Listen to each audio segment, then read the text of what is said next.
உறவுகள் அனைவருக்கும் அன்பான வணக்கங்கள். நிலாவுக்கு வர வர சோழன் மேலே கொஞ்சம் கொஞ்சமாக அந்த காதல் வந்துக்கிட்டே இருக்குது. ஸோ அப்பப்போ நம்ம அந்த ஒரு சில இடங்களில் பார்க்கவும் முடியுது. அவங்களுக்கே சோழன் சாதாரணமாக இருந்தாலும் சோழன்கிட்ட இருந்து எப்பவும் வரக்கூடிய அந்த அன்பு, அவர் பண்ணுற சின்ன சின்ன விஷயங்கள்லாம் அவர் இப்போவும் பண்ணுறாரோ அப்படிங்கிற மாதிரி நிலா எதிர்பார்க்கறது அது கொஞ்சம் அதிகமாகிக்கிட்டே இருக்குது. இது எல்லாத்தையும் தாண்டி ஒருத்தர்கிட்ட இருந்தால் தனக்கு அந்த ஒரு பாதுகாப்பு அப்படிங்கிறத இப்போ சோழன்கிட்ட நிலா நல்லாவே உணர ஆரம்பிச்சிட்டாங்க. ஏன்னா ராகவ் விஷயத்திலே இந்த மாதிரி போய் அவங்க பண்ணிட்டு வந்ததே நிலாவுக்கு கொஞ்சம் பயம் இருந்தாலும் ஆனால் நமக்காக கேட்குறதுக்கு சோழன் இருக்காரு அப்படிங்கிற மாதிரி ஒரு சந்தோஷத்தையும் தாண்டி இப்போ கொஞ்சம் கொஞ்சமாக சோழன் மேலே அந்த காதல் அப்படிங்கிறது வர ஆரம்பிச்சிருது. ஸோ வீட்டில் எல்லாருமே உட்காந்து சாப்பிட்டுட்டு எல்லாம் உட்காந்து ஜாலியாக பேசிகிட்டு இருக்காங்க. அப்போ பல்லவன் மட்டும் ரொம்ப நேரமாக ஃபோனை நோண்டிகிட்டே உட்காந்துட்டு இருக்கும்போது நிலா இதை கவனிச்சிட்டே இருக்காங்க. அப்போ திடீர்னு டேய் பல்லவா அப்படிங்கிறாங்க. சொல்லுங்க நீ அப்படின்றாங்க. நீ என்ன தான் பண்ணிகிட்ருக்க ஃபோன்லேயே, எப்போ பாரு ஃபோன்லேயே தான் இருக்க, படிக்கிறியா இல்லையாடா நீ அப்படிங்கிறாங்க. அண்ணி படிச்சுட்டு தான் இருக்கேன், சும்மா தான் நீ ஃபோனை பார்த்துட்டு இருந்தேன் அப்படிங்கிறாங்க. இல்லையே நானும் கொஞ்ச நாளாக கவனிச்சுட்டே இருக்கேன், ரொம்ப நேரமாக இப்போ நீ டைம் ஃபுல்லாக ஃபோன்லேயே தான் நீ ஸ்பெண்ட் பண்ணிட்டு இருக்க போல இருக்கே அப்படிங்கிறாங்க. அண்ணி நீ அப்படிலாம் ஒன்றும் இல்லை நீ அப்படின்னு சொல்லி பேசிகிட்டு இருக்கும்போதே சோழன் இதை கேட்டுகிட்டே ஏங்க அவன் நம்மக்கிட்ட நல்லா காது குத்துறாங்க, அவன் ஏதோ ஒரு பொண்ணு கூட தான் பேசிகிட்டு இருக்கான், எனக்கு நல்லா தெரியுது அப்படிங்கிறாங்க. ஆமாண்ணே நீ பார்த்தியா, சும்மா ஏதாவது அளந்து விட்டுட்ருக்காத அப்படிங்கிறாங்க. டே என்ன என்கிட்ட நீ கேட்குற பற்றியாடா, எத்தனை பொண்ணுங்க கிட்ட நான் இந்த மாதிரி பேசியிருப்பேன், என்கிட்டே சொல்கிற பற்றியா நீ அப்படிங்கும்போது நிலா அப்படியே முறைக்கிறாங்க. இல்லைங்க சும்மா சொல்கிறேன், ஒருத்தவங்களை பார்த்து தெரியாதா, அவன் சாதாரணமாக இருக்கிறதுக்கும் இந்த மாதிரி பண்ணுறதுக்கும் அதை வச்சு சும்மா சொன்னேங்க, ஏங்க முறைக்கிறீங்க அப்படிங்கிறாங்க. இன்னும் நீங்கள் அதை விடலையா அப்படிங்கிறாங்க. ஐயோ அதெல்லாம் விட்டேங்க, அண்ணன் கோயிலில் கூட்டு போய் சத்தியம்லாம் வாங்கிச்சு பார்த்தீங்களா, அப்போவே நான் விட்டேங்க அப்படின்னும் போது உடனே சேரன் வந்துட்டு ஆமாண்டா அதான் நாங்கள் அப்போவே பார்த்தோமே, இங்கிட்டு எனக்கு சத்தியத்தை பண்ணி கொடுத்துட்டு திரும்ப போயிட்டு தேங்காய் உடைக்க சொல்லி கொடுத்துட்டு இருந்தியே அதுதானா அப்படின்றாரு. அண்ணா ஏண்ணா நீ வேற எடுத்து கொடுத்துட்ருக்க அப்படின்றாங்க. இல்லைடா நீ இனிமேல் மாறணும், என்ன இன்னும் நீ அப்படியே இருக்கலாம்னு நினச்சிட்ருக்கியா, உனக்கு கல்யாணம் நடந்துருச்சுடா, உன்னை நம்பி வீட்டில் நிலா இருக்குது என்ன அப்படின்றாங்க. அண்ணா அது முன்னாடிண்ணே, நான் இப்போ அப்படிலாம் இல்லைண்ணே அப்படிங்கிறாங்க. நிலா அப்படியே முறைச்சிட்டே உட்காந்துட்டு இருக்கும்போது அண்ணா பாருண்ணே அவ வேறு முறைச்சிட்டே இருக்கா, நீ வேற ஏன்னா இப்படி ஏற்றி விட்டுட்டே இருக்க அப்படிங்கிறாங்க. பார்த்து நடந்துக்கடா அவ்வளோதான் சொல்லுவேன் அப்படின்னு சொல்லிட்டு அவர் பாட்டுக்கு உள்ளே போய்ட்றாரு. ஸோ பல்லவன் நிலா சோழன் எல்லாம் உட்காந்து பேசிகிட்டு இருக்கும்போது தான் பாண்டி அப்போ தான் கடையிலேருந்து வராரு. வந்தோடனே என்ன எல்லாம் ஜாலியாக பேசிகிட்டு இருக்கீங்க போல் அப்படிங்கும்போது நிலா இல்லை சும்மா தான் உட்காந்து பேசிகிட்டு இருந்தோம், கடை முடிஞ்சிருச்சு அவங்களுக்கு க்ளோஸ் பண்ணிட்டீங்களா அப்படிங்கிறாங்க.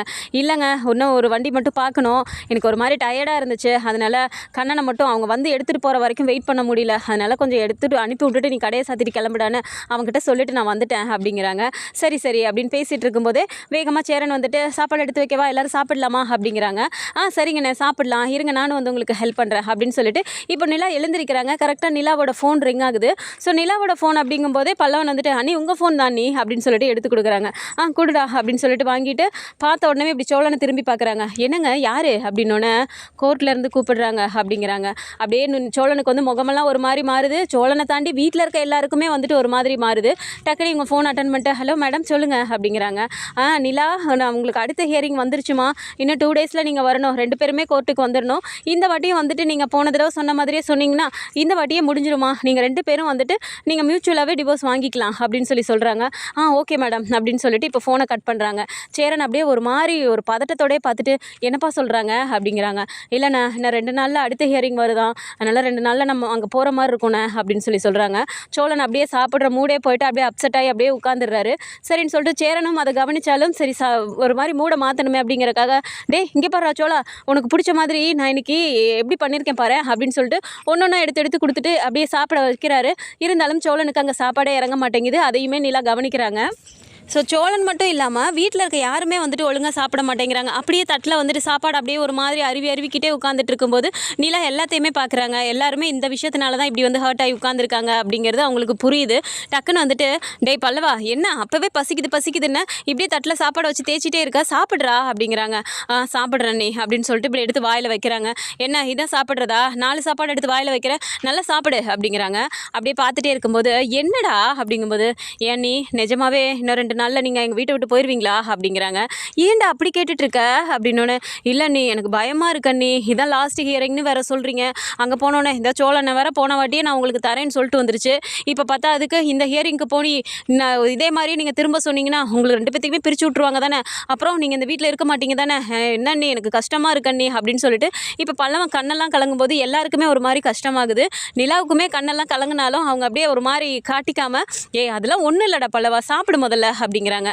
சோழனுக்கு வந்து அங்கே சுத்தமாக சாப்பாடே இறங்கல. அப்படி சாப்பாடை வச்சுட்டு எந்திரிச்சிடுறாரு. உடனே வந்துட்டு சேரன் இருந்துட்டு, டேய் எங்கடா போகிற, உட்கார் சாப்பிடுடா, நீ பசி தாங்க மாட்டடா அப்படிங்கிறாங்க. இல்லைண்ணே எனக்கு பசிக்கல அப்படின்னு சொல்லிட்டு எழுந்து அவர் விறுவிறுன்னு வெளியே போயிடுறாரு. நடேசன் அதையுமே பார்க்குறாரு. உள்ளார அவங்க பேசிக்கிறது, சோழன் இருந்து வெளியே போகிறது, அப்படியே கார் கிட்ட போயிட்டு அவர் கண்ணை அப்படியே தொடச்சிட்டு நிற்கிறது, எல்லாத்தையுமே நடேசன் உட்காந்து பார்த்துக்கிட்டே தான் இருக்காரு. ஸோ இதெல்லாம் தாண்டி அவங்க எழுந்து போகும்போதுமே வந்து நிலா சொல்கிறாங்க, சோழன் இருங்க, சாப்பிட்டு போங்க, எங்கே போகிறீங்க இருங்க அப்படின்னு சொல்லி கூப்பிடுறாங்க. அப்படியே இல்லைங்க எனக்கு பசிக்கல பரவாயில்ல அப்படின்னு சொல்லிட்டே தான் இவர் எழுந்து போயிடுறாரு.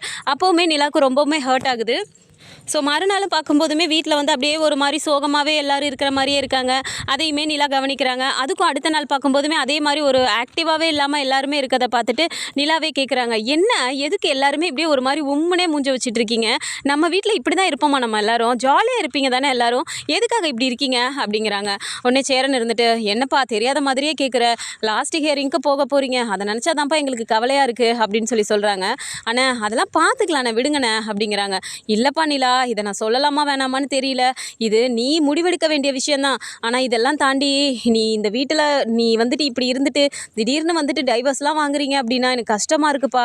இந்த விஷயத்தை தான்ப்பா நான் இன்றைக்கி ராகவ்கிட்டையும் சொன்னேன். அவங்க வந்து இந்த மாதிரி போயிட்டு அப்ளை பண்ணிட்டாங்க. ஆனால் நிலா எங்கள் வீட்டிலே இருக்கணும், என் தம்பிக்கு பொண்டாட்டியாக என் வீட்டிலே அது நல்லபடியாக வாழணும்னு தான் ஆசையாக இருக்குன்னு நான் இந்த விஷயத்தையும் சொன்னேன்ப்பா அப்படின்னு சொல்லிட்டு அவர் ஒரு மாதிரி கண் கலங்கி பேசுகிறாரு.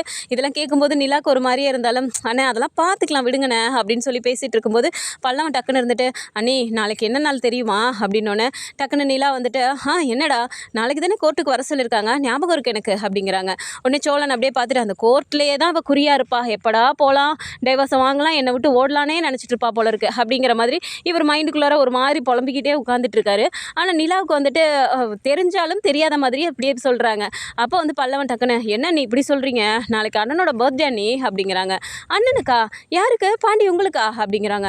ஏங்க எனக்கு இல்லைங்க சோழனுக்குங்க அப்படின்னு சொல்லிட்டு அவரும் சொல்கிறாரு. ஸோ டக்குன்னு சோழனை பார்த்துட்டு, என்ன சோழன் அப்படியா, நாளைக்கு உங்கள் பர்த்டேவா அப்படின்னு சொல்கிறாங்க. அப்படியே அவர் அப்படியே பார்த்துட்டு, ஆமாங்க அப்படிங்கிறாரு. அப்படியே அது வந்து நிலாவுக்கு தெரிஞ்சிருந்தாலும் தெரியாத மாதிரியே வந்துட்டு சோழன் கிட்ட அப்படி காட்டுறாங்க. சொல்லவே இல்லை அப்படிங்கிறாங்க. ஆமாங்க எனக்கு பிறந்த நாள் நான் ஒவ்வொருத்தர்கிட்ட போய் சொல்லிட்டே இருக்கேன் அப்படின்னு சொல்லிட்டு அவர் ஒரு மாதிரி கடுப்பாக பேசிட்டு எழுந்திரிச்சு போயிடுறாரு. ஸோ அடுத்த நாளும் ஆயிடுது. அடுத்த நாள் காலையில் எழுந்த உடனே பல்லவன் பாண்டி சேரன் எல்லாருமே போயிட்டு சோழனுக்கு வந்துட்டு விஷ் பண்ணுறாங்க.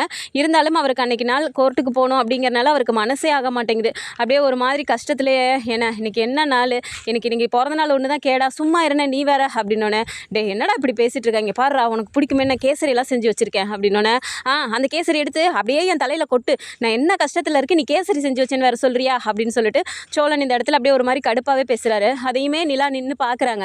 பார்த்துட்டு, என்ன இப்போ என்ன அண்ணன் கேசரி தானே பண்ணேன்னு சொன்னாங்க, அதுக்கு எதுக்கு இப்படி கடுப்பாக பேசுகிறீங்க அப்படிங்கிறாங்க. வாங்கங்க வாங்க கிளம்பிட்டீங்களா போகலாமா அப்படிங்கிறாங்க.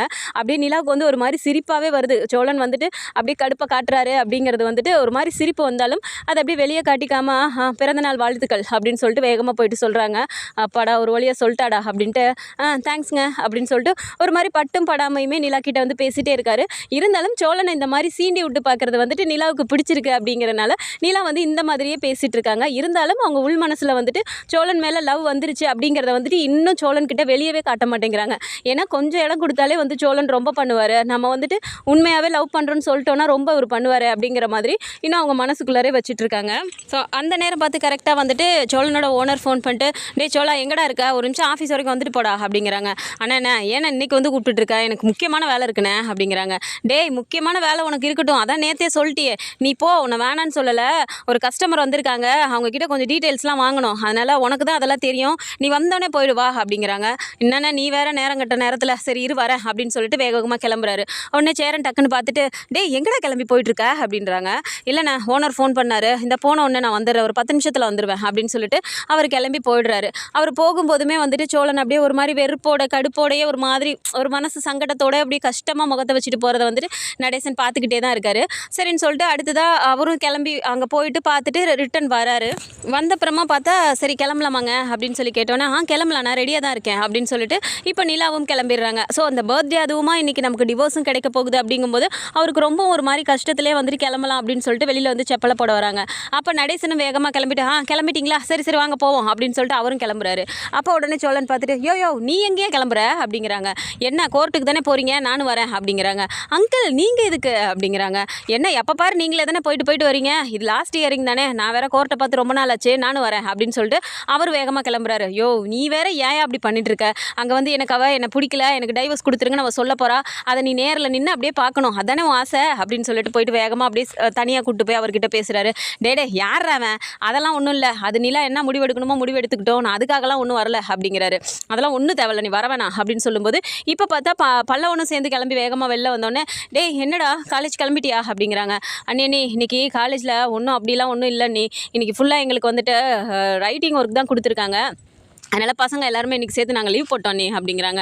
அப்படியா, அப்புறம் எங்கடா கிளம்பிட்ட அப்படிங்கும்போது நானும் தான் உங்கள் கூட வரேன் அப்படிங்கிறாங்க. நீ எதுக்குடா வர அப்படின்னோடனே இப்போ சோழன் வந்துட்டு என்னடா நாங்கள் என்ன இப்போ பிக்னிக்காக போய்கிட்டு இருக்கோம், அப்படியே எல்லாருமே சேர்ந்து ஒருத்தராக வந்துக்கிட்டே இருக்கீங்க அப்படிங்கிறாங்க. ஏன் இந்த இவரே கோர்ட்டை பார்க்கணுன்னு சொல்லிட்டு வரும்போது நான் வரக்கூடாதா அப்படின்னு சொல்லிட்டு பல்லவனும் ஏறி உட்காந்துக்கிறாரு. அப்போ சேரன் மட்டும் நின்று பார்த்துட்டு இருக்கும்போது ஏன்னா நீ மட்டும் நின்றுட்டுருக்க, நீயும் வா எல்லாருமே சேர்ந்து ஒன்றா போவோம் அப்படின்னு சொல்லிட்டு சோழன் வந்துட்டு சேரன் கிட்ட ஒரு மாதிரி கடுப்புலே சொன்னாலும் இந்த வந்துட்டேன்டா அப்படின்னு சொல்லிட்டு அவரும் வேகமாக வந்து காரில் ஏறிக்கிறாரு. ஒன்றுமே புரிய மாட்டேங்குது, இதுங்க என்ன மாதிரி ஆளுன்னே தெரியலையே, நம்ம குடும்பத்தில் வந்துட்டு எனக்கே இப்படி வந்துட்டு அவங்க சொல்ல போகிறத பார்க்கறதுக்காக இவ்வளோதான் ஆசையாக கிளம்பி வருதுங்க பாரு அப்படின்னு சொல்லிட்டு ஒரு மாதிரி கடுப்புலேயே வண்டி ஓட்டிகிட்டே போகிறாரு. அப்போ வந்து நிலா எல்லாத்தையும் திரும்பி பார்க்குறாங்க. எல்லாருமே அவங்களுக்குள்ளேயே ஒருத்தருக்கு ஒருத்தர் மாற்றி சிரிச்சுக்கிறாங்க. அங்கே நேராக கோர்ட்டுக்கு போனதுக்கப்புறமா அதே மாதிரி நிலா சோழன் அப்படின்னு சொல்லி கூப்பிட்டுறாங்க. போய் நின்ன உடனே அவங்க திரும்பவும் கேட்குறாங்க, இதுதான் லாஸ்ட் ஹியரிங், நல்லா யோசிச்சுக்கோங்க, உங்களுக்கான கவுன்சிலிங் எல்லாமே முடிஞ்சிருச்சு, ஸோ எல்லாத்துலேயுமே நீங்கள் வந்துட்டு அதே மாதிரி தான் சொல்லியிருக்கீங்க, இப்போவும் ஒன்றும் கெட்டு போகல, இப்போ நீங்கள் நிற்கிற வரைக்கும் கூட உங்களுக்கு டைம் இருக்குது, நல்லா யோசித்து முடிவு பண்ணி சொல்லுங்கள் அப்படின்னு சொல்லிட்டு இப்போ வந்துட்டு சோழன் கிட்டே கேட்குறாங்க. நீங்கள் போன வாட்டி சொன்ன முடிவில் அதே மாதிரி தான் இருக்கீங்களா, வேறு ஏதாவது மாற்றம் இருக்கா அப்படின்னு சொல்லும்போது அப்படியே சோழன் வந்து சைலண்ட்டாகவே நிற்கிறாரு. அவருக்கு கண்ணெல்லாம் கலங்குது, என்ன சொல்கிறது அப்படின்னு சொல்லிட்டு போன வாட்டி நம்ம அவசரப்பட்டு சொல்லிட்டோமோ அப்படிங்கிற மாதிரி அப்படியே ஒரு மாதிரி முழிச்சிட்டே நிற்கிறாரு. உடனே டக்குன்னு நிலா நீங்கள் சொல்லுங்கள் அப்படிங்கிறாங்க. நிலா அப்படியே சொல்கிற அந்த மூமெண்ட் அப்படிங்கிறது திக்குன்னு இருக்குது, எல்லாருக்குமே ஒரு மாதிரி இருக்குது. சோழன்லாம் அப்படியே கண்ணை மூடிட்டு நிற்கிறாரு. டக்குன்னு வந்துட்டு இல்லை மேடம், எனக்கு நான் சேர்ந்து வாழ்கிறேன், எனக்கு இந்த டைவர்ஸ் வேண்டாம் அப்படின்னு சொல்லி சொன்ன உடனே அங்கே இருந்துட்டு நடேசனாக இருக்கட்டும் பல்லவனாக இருக்கட்டும் அப்படியே பயங்கரமாக கிளாப் பண்ண ஆரம்பிச்சிடுறாங்க. சோழனுக்கு ஒரு நிமிஷம் அங்கே புரியவே இல்லை, நிலா நிஜமாக தான் சொல்கிறாளா அப்படின்னு சொல்லிட்டு நிலாவை டக்குன்னு திரும்பி பார்க்கும்போது நிலா அப்படியே டக்குன்னு பார்த்துட்டு அப்படியே லைட்டாக சிரிக்கிறாங்க. இதை பார்த்தோன்னே சோழனுக்கு அப்படியே தாங்க முடியல. அப்படியே இந்த சைடு திரும்பி பார்க்குறாரு. நடேசன் அங்கே இருந்துட்டு இப்படி கையை காட்டுறாரு. ஓகே ஜெயிச்சிட்டடா நீ அப்படிங்கிற மாதிரி அவர் கையை காட்டுறாரு. அப்படியே இவருக்கு சந்தோஷம் தாங்க முடியல. சரி ஓகே, இது வரைக்கும் நீங்கள் எடுத்திருக்க முடிவு அப்படிங்கிறது சந்தோஷம் தான். எந்த ஒரு தம்பதியுமே நாங்கள் வந்து பிரித்து வைக்கணும்னு நினைக்கவே மாட்டோம். அவங்களுக்குள்ளற மனசு ஒத்து அவங்க வாழ்கிற வரைக்கும் அவங்களுக்கு கொஞ்சம் டைம் கொடுத்து தான் நாங்கள் இந்த மாதிரி அடுத்த ஹியரிங்னு இழுத்துட்டே போவோம். இதுலேயே நீங்கள் புரிஞ்சுக்கிட்டு சேர்ந்து வாழ ஆரம்பிச்சிட்டிங்கன்னா அது ரொம்ப சந்தோஷம் தான் அப்படின்னு சொல்லிட்டு இப்போ நீங்கள் எடுத்திருக்க முடிவுக்கு வந்துட்டு பாராட்டுக்கள் அப்படின்னு சொல்லிட்டு நீங்கள் கிளம்பலாம் அப்படின்னு சொல்லிடுறாங்க. ஸோ வெளியில் வந்தோடனே பார்த்தா அவருக்கு அப்படியே சந்தோஷம் தாங்க முடியல. போயிட்டு அப்படியே எல்லாரையும் கட்டி பிடிச்சிட்டு அப்படியே ஒரு சந்தோஷமாக குதிக்கிறாரு. நடேசன் வந்து அப்படியே நின்றுட்டே இருக்கும்போது நிலா அப்படியே நிற்கிறாங்க. போயிட்டு வேகமாக நடேசன் பேசுகிறாரு. ரொம்ப சந்தோஷமா, நீ என் குடும்பத்தையே காப்பாற்றிட்டமா அப்படிங்கிறாங்க. என்ன அங்கிள் ஏன் இப்படி பேசுகிறீங்க அப்படிங்கிறாங்க. ஆமாம்மா, நீ வீட்டில் சொன்னதுக்கு அப்புறம் தான் நாங்கள் எல்லாருமே கிளம்புனோம். ஆனால் இந்த சோழமையனுக்கு அந்த அளவுக்கு புரிஞ்சுக்கிற அளவுக்குலாம் இல்லைம்மா. அவனுக்கு தெரிஞ்சது எல்லாமே நீ அவ்வளோதான். உன்னை தாண்டி அவன் எதையுமே யோசிக்கலாமா. அவன் முன்னாடி எப்படியெல்லாம் பொறுப்பு இல்லாமல் இருந்தான் தெரியுமா. வந்தான் போனான்னு எல்லா பயிலுமே அப்படி தான் இருந்தானுங்க. ஆனால் சோழா நீ வந்ததுக்கப்புறம் உன் மேலே எவ்வளோ ஆசையை வச்சுருந்தான்னு சொல்லிட்டு அன்றைக்கி அவன் என்கிட்ட பேசினதை வந்துட்டு அவ்வளோத்தையும் நான் உங்ககிட்ட சொன்னேன் பார்த்தியா, அதுக்கப்புறம் தான் எனக்கு மனசு நிம்மதியாக இருந்துச்சு. அப்படி புலம்புனாமா அவன் என்கிட்ட வந்து அப்படின்னு சொல்லிட்டு சொல்கிறாங்க. நிலாவும் அப்படியே சிரிச்சிட்டு எனக்கு புரியுது அங்கிள் அப்படின்னு சொல்லி அவங்களும் சொல்கிறாங்க.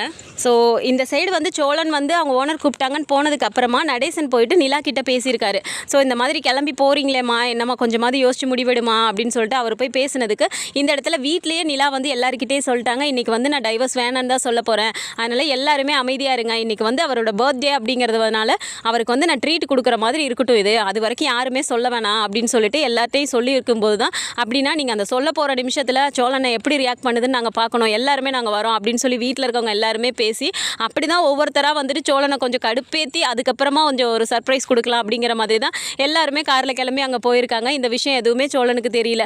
ஸோ பிளான் பண்ணி தான் எல்லாருமே பண்ணியிருக்காங்க. அதே மாதிரி வீட்டுக்கு வரும்போது பார்த்தா, ஏன்னா அங்கே வந்து பாண்டி வரவே இல்லை, கோர்ட்டுக்கு போகணுங்கும்போது பாண்டியை விட்டுட்டு போயிட்டாங்க. ஏன்னா இந்த இடத்துல பாண்டி என்ன சொல்லியிருக்காருன்னா, நீங்கள் எப்படி அங்கே தான் அப்படி போய் சொல்ல போகிறீங்கன்னு சொல்லிட்டீங்க, அதனால் சோழன் திரும்ப வீட்டுக்கு வரும்போது அவனுக்கான அந்த பர்த்டே செலிப்ரேஷன் எல்லாமே நாங்கள் எங்கள் வீட்டில் பண்ணி வச்சுருக்கோம், நீங்கள் போயிட்டு வாங்க அப்படின்னு சொல்லிட்டு இவங்க எல்லாத்தையும் அனுப்பிட்டாங்க.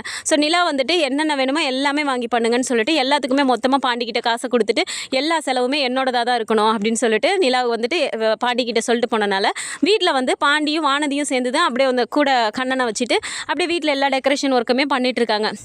ஸோ இந்த கேப்பில் வந்துட்டு சேரனும் வந்துட்டு சந்தாக்கிட்டேயும் அனீஷ்கிட்டையும் சொன்னனால அவங்களுமே சேர்ந்து வந்து எல்லாருமே அந்த டெக்கரேஷன் ஒர்க்கு எல்லாத்தையும் பார்த்துட்ருக்காங்க. ஸோ அப்போ வந்துட்டு வானதிக்கு அந்த கடுப்பு இருந்தாலும் ஒரு மாதிரி வந்துட்டு மூஞ்சை வச்சுக்கிட்டே அப்படியே ஒரு மாதிரி வேண்டா வெறுப்பாக செய்யும்போது பாண்டி வந்து அப்பப்போ போய் சமாதானப்படுத்தி அந்த ஒரு மாதிரி எல்லாத்தையும் பண்ணி வச்சிடுறாங்க. ஸோ வீட்டுக்கு வந்து இறங்கும்போது அப்படியே சோழனுக்கு சந்தோஷம் தாங்க முடியல. டக்குன்னு வந்து இறங்கின கையோட பல்லவன் வந்துட்டு சோழனோட கண்ணை பொத்திடுறாங்க. டே என்னடா ஏன்டா அப்படி பண்ணிட்டுருக்க அப்படிங்கும்போது, நீ வான பேசாம அப்படின்னு சொல்லிட்டு அப்படியே கண்ணை பொத்தியே வீட்டுக்குள்ளே கூப்பிட்டு வராங்க. உள்ளார வந்த உடனே பார்த்தா வானதி, அப்புறம் சந்தா, அனீஷ், அப்புறம் பாண்டி, அப்புறம் கண்ணன் எல்லாருமே இருக்காங்க வீட்டுக்குள்ளார. அப்போ வந்துட்டு உள்ளார மெதுவாக கூட்டிகிட்டு வந்துட்டு அப்படியே மெதுவாக கண்ணை திறந்து விடும்போது பார்த்தா முன்னாடி வந்துட்டு நிலா மொத்தமாக ரோஸ் பொக்கே வச்சுட்டு சோழனுக்கு வந்துட்டு ஹாப்பி பர்த்டே சோழன் அப்படின்னு சொல்லிட்டு முன்னாடி கொடுக்குறாங்க. இதை பார்த்தோன்னே சோழனுக்கு அவ்வளோ ஒரு சந்தோஷமாக இருக்குது. ஸோ டிவோர்ஸ்லையும் வேண்டான்னு சொல்லிட்டா, இப்போ வந்து நம்மளை ஏற்றுக்கிட்டா அப்படிங்கிற மாதிரி இப்போ என்னோடய பர்த்டேக்கு வந்துட்டு இவ இப்படி விஷ் பண்ணுறாளே அப்படிங்கிறது வந்து ரொம்பவுமே சந்தோஷமாக இருக்குது. அப்போ வந்து அந்த பொக்கேவை அவர் கையில் வாங்குறதுக்கு முன்னாடி அப்படி ஒரு சந்தோஷமாக அப்படி நின்றுட்டே இருக்கும்போது, பிடிங்க சோழன் அப்படின்னு சொல்கிறாங்க. சரின்னு சொல்லிட்டு அப்படியே அந்த பொக்கேவை அவர் வாங்க போகும்போது டக்குன்னு போயிட்டு இப்படி ஒரு சைடாக ஹக் பண்ணிக்கிறாங்க. ஹாப்பி பர்த்டே அப்படின்னு சொல்லிட்டு போய் பிடிச்சிக்கிறாங்க. ரொம்பவுமே சந்தோஷமாக இருக்குது. இதை பார்க்க வானதிக்கு அப்படியே ஒரு மாதிரி கடுப்பாகுது.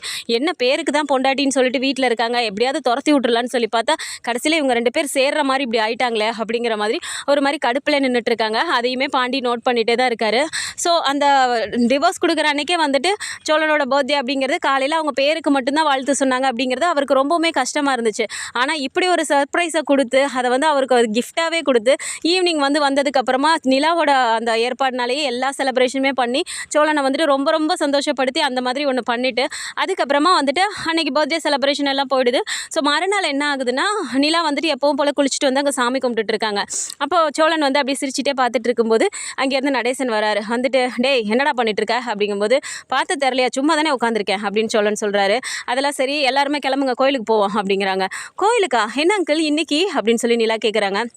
என்னம்மா, நேற்று தான் அவங்க கோர்ட்டுக்கு போயிட்டு வந்திருக்கோம், நீ வந்துட்டு அதெல்லாம் வேணான்னு சொல்லிட்டு வந்திருக்க, இப்படி நீ கழுத்தில் ஒன்றும் போடாமல் இருந்தால் நல்லாவா இருக்குது, வாங்க எல்லாருமே கோயிலுக்கு கிளம்பலாம் அப்படின்னோடனே, என்ன அங்கிள் சொல்கிறீங்க, நான் தான் செயின் போட்டிருக்கேனே அப்படிங்கிறாங்க. ஏமா நீ தெரிஞ்சு தான் பேசுறியா இல்லை தெரியாமல் பேசுறியா, எங்கம்மா உன் தாலி அப்படின்னு சொல்லி கேட்குறாங்க. அதுவா, அது சோழன் கிட்ட தான் இருக்குது அப்படின்னோடனே, டே எங்கடா வச்சிருக்க அப்படின்னோடனே, அந்த உள்ளே தான் வச்சுருக்கேன் அப்படிங்கிறாரு. போடா அப்போ எதை எடுத்துட்டு வா அப்படின்னோடனே, எதுக்கு கேட்குற அப்படின்னு சொல்லி கேட்குறாங்க. நான் சொல்கிறேன்ல போய் எடுத்துட்டு வாடா அப்படின்னோடனே, சரின்னு சொல்லிட்டு அவரும் உள்ளேருந்து எடுத்துகிட்டு வராரு. சரி இன்னைக்கு நல்ல நேரம் எப்போன்னு பாருடா சேரா அப்படின்னோடனே, சரின்னு சொல்லிட்டு அவரும் போயிட்டு, அப்பா இன்றைக்கி நல்ல நேரம் இருக்குப்பா, காலையிலே இருக்குப்பா அப்படிங்கிறாங்க. நல்ல நேரத்துக்குள்ளார எல்லாருமே கோயிலுக்கு கிளம்புங்க, கோயிலுக்கு போகலாம் அப்படின்னு சொல்லிட்டு இப்போ நேராக கோயிலுக்கு கூட்டிகிட்டு போயிடுறாரு. அங்கே போனதுக்கப்புறமா சோழன் கையில் கொடுத்து நிலா கிட்ட அந்த தாலியுமே கழுத்தில் போட்டு விட சொல்கிறாரு. ஸோ இந்த மாதிரியான கதைக்கிழமை வந்தால் நல்லாயிருக்கும்னு நினச்சிங்கன்னா மறக்காமல் நம்மளோட சேனலை சப்ஸ்கிரைப் பண்ணிக்கோங்க. அண்ட் வீடியோ பிடிச்சிருக்கு அப்படின்னா சின்னதாக லைக்கை மட்டும் கொடுத்துருங்க. தேங்க்ஸ் ஃபார் வாட்சிங்.